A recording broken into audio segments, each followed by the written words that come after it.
ఇక్కడ ఒక రాగి రేకుని తీసుకొని నీళ్ళల్లో ఉంచాం. ఇది అడుక్కు చేరింది. పరిశీలించండి. వేసిన వెంటనే అడుగు భాగానికి చేరడాన్ని గమనించవచ్చు. ఇప్పుడు ఈ రాగి రేకును ఒక గిన్నెలాగా మడుస్తున్నాం.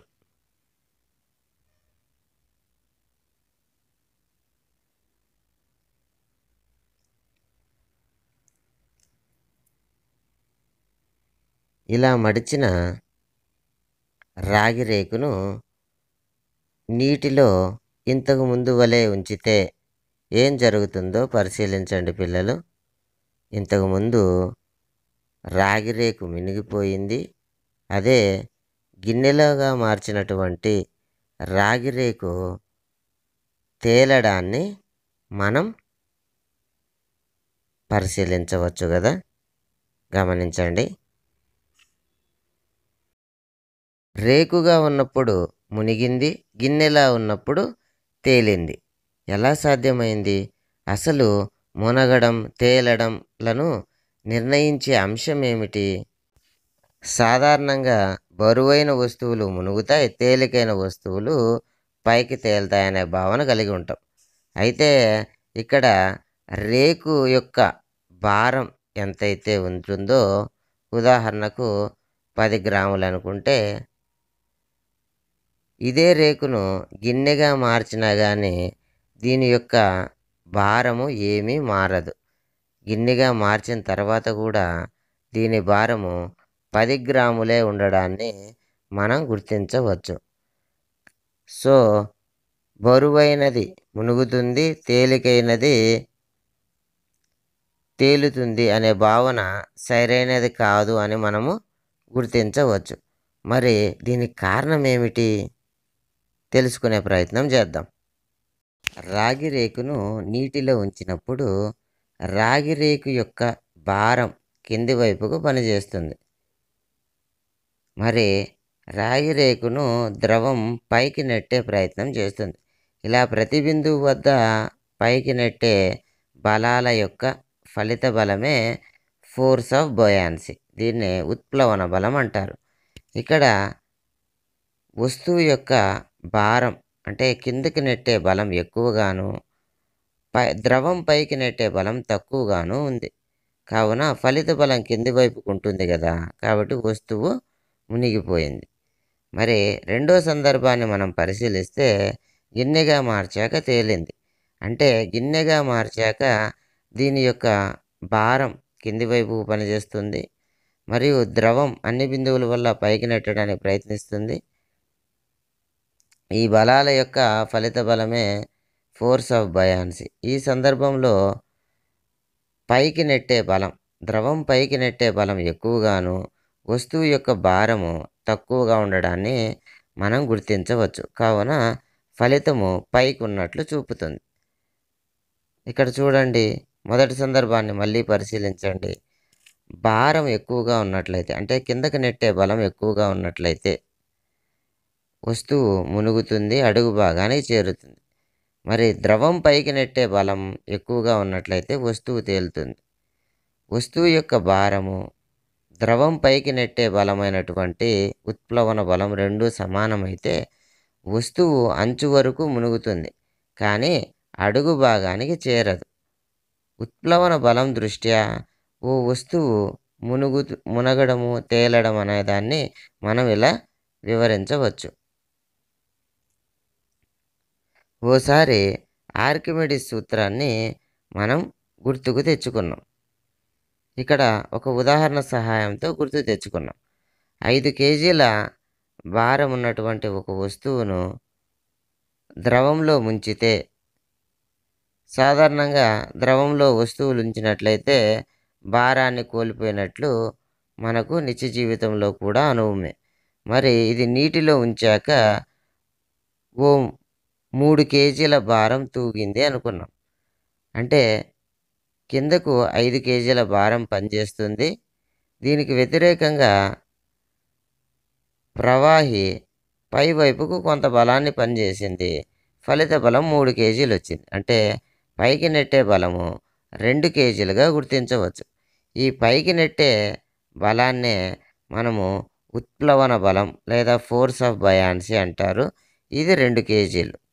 మరి ఈ వస్తువు మునగడం వల్ల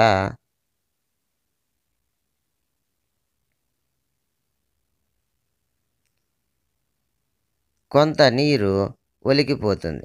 మరి ఒలికిపోయిన నీటి యొక్క భారం ఎంతంటే 2 కేజీల భారంగా గుర్తించవచ్చు.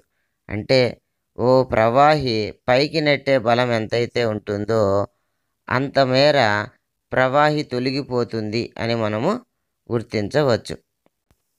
F = ma. m అనేది వస్తువు యొక్క ద్రవ్యరాశి, a అనేది త్వరణం. మరి ఈ త్వరణము భూమి వల్ల కలిగితే దాన్నే గురుత్వ త్వరణం gగా తీసుకుంటాం. ఇక్కడ మొదట ఉంచినటువంటి ఈక్వేషన్లను F ma రూపంలోకి మారుద్దాం. ఉత్ప్లవన బలం Fb అనేది ద్రవానికి సంబంధించింది కావున F mg స్థానంలో F m ఆఫ్ లిక్విడ్ gగా మనం తీసుకుంటాం. అదేవిధంగా వస్తువు యొక్క భారం భూమి వైపుకు లాగే బలమే భారం కావున ఇక్కడ F mg స్థానంలో F m ఆఫ్ ఆబ్జెక్ట్ అంటే వస్తువు యొక్క ద్రవ్యరాశి ఇంటూ gగా తీసుకుంటాం. ఈ విలువలు ఇక్కడ సబ్స్టిట్యూట్ చేస్తే g విలువ అన్నిటిలో సమానం కావున దీన్ని క్యాన్సల్ చేస్తే మిగిలిన అంశాలే పై ఈక్వేషన్కి సారూప్యమైన ఈక్వేషన్లు వస్తాయి. మొదటి సందర్భంలో గాలిలో రేకు ద్రవ్యరాశి 10 గ్రాములు. మరి రేకు ఘనపరిమాణం చాలా తక్కువగా ఉంటుంది కదా, అది నీటిలో ముంచినప్పుడు 1 గ్రాము కన్నా తక్కువ నీరు ఒలికిపోవడాన్ని మనం గమనించవచ్చు. అంటే వస్తువు ద్రవ్యరాశి కన్నా తొలగిపోయిన ద్రవం ద్రవ్యరాశి తక్కువగా ఉంటే ఆ వస్తువు మునుగుతుంది. వస్తువు గిన్నె ఆకారంలో ఉన్నప్పుడు వస్తువు ద్రవ్యరాశి కన్నా తొలగిపోయిన ద్రవం ద్రవ్యరాశి ఎక్కువగా ఉండడాన్ని మనము గుర్తించవచ్చు. ఈ కారణం చేతనే వస్తువులు తేలుతాయి. మూడో సందర్భాన్ని గమనిస్తే వస్తువు ఎంత ద్రవ్యరాశి అయితే కలిగి ఉంటుందో తొలగిపోయినటువంటి ద్రవం ద్రవ్యరాశి కూడా అంతే ఉండడాన్ని మనం పరిశీలించవచ్చు. ఈ సందర్భంలో మునుగుతుంది కానీ అడుగు భాగానికి చేరదు. ద్రవ్యరాశి పరంగా మునగడం తేలడం అనే అంశాన్ని ఇక్కడ మనం తెలుసుకున్నాం. సాంద్రత డెన్సిటీ D = ద్రవ్యరాశి m / ఘనపరిమాణం v. ఒక వస్తువు రేకుగా ఉన్నా గిన్నెగా ఉన్నా ద్రవ్యరాశిలో ఎటువంటి మార్పు రాదు.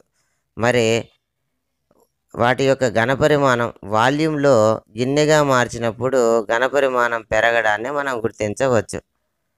మరి సాంద్రత ఏమవుతుందంటే ఒక లోహపు యొక్క సాంద్రత స్థిరం లేదా ఏదైనా వస్తువు యొక్క సాంద్రత స్థిరం, కానీ గిన్నెగా మార్చడం వల్ల గిన్నె బోలుగా అంటే లోపల భాగం హ్యాలో ఖాళీగా ఉండడం వల్ల గాలి మరియు లోహాల యొక్క సగటు సాంద్రత అనేది లోహపు సాంద్రత కన్నా తక్కువ ఉండడాన్ని మనం గుర్తించవచ్చు. ఇక్కడ కింద డినామినేటర్లో ఉన్నటువంటి ఘనపరిమాణం పెరగడం వల్ల